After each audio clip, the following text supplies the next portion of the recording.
Welcome to Tech Photo Blog. This is episode number 63.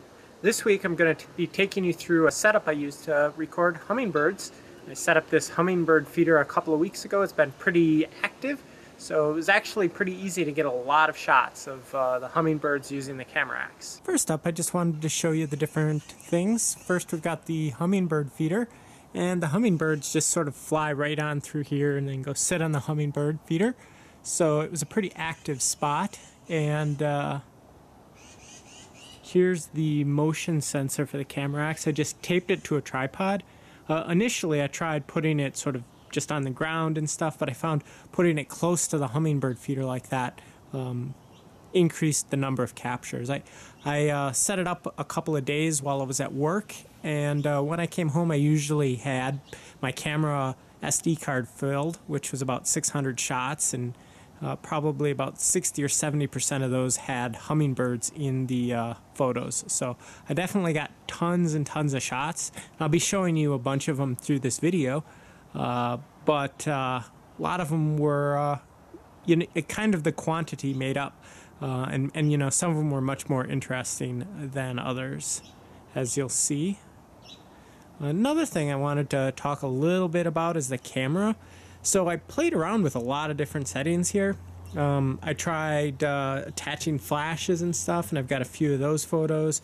I also spent a lot of time playing with the different settings on the camera. So things like setting it to high speed shot mode, so it'd take a lot of shots while the camera axe was triggering it, and then I set the bulb on the camera axe to 2 seconds, so it would take, like on this camera, it would take about 12 shots in 2 seconds, and you'd get this little animated sequence, which is kind of interesting.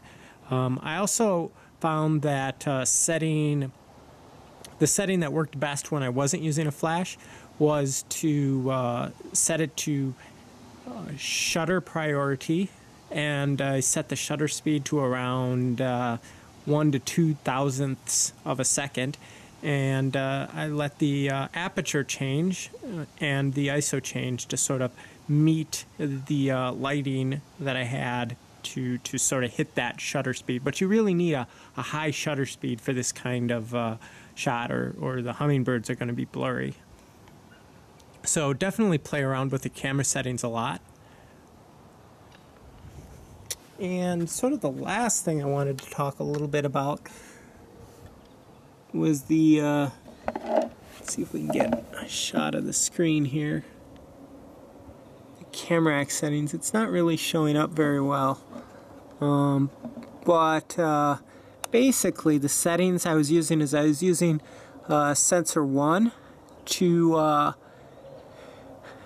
take the input from the motion sensor, and I had a no delay. My bulb time was 2 seconds, was my favorite. I did set up pre-focus so the camera was more responsive, but I had manually focused the camera to where I expected the hummingbirds to be. So the pre-focus is just reducing the shutter lag in this case.